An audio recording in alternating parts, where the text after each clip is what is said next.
আমরা এখানে এসেছি আন্দোলন করতে। একটা সমস্যা কি, মানুষের বিভিন্ন দাবি হচ্ছে, কত ধরনের কাগজপত্র আবার আমরা এখানে এসেছি আন্দোলন করতে। একটা সমস্যা কি, মানুষের বিভিন্ন কারণে দেখা যায়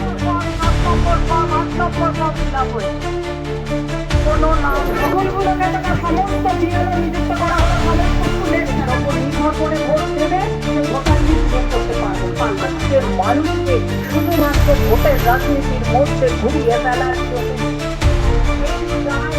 দিন খায়, তাদেরকে আজকে কতদিন নামটা উঠেছে দাদা, নামটা উঠেছে, কোথায় গেলে নামটা উঠবে? তারপর 6 নম্বর ফর্ম, 7 নম্বর ফর্ম, 8 নম্বর ফর্ম ফিল আপ হয়েছে।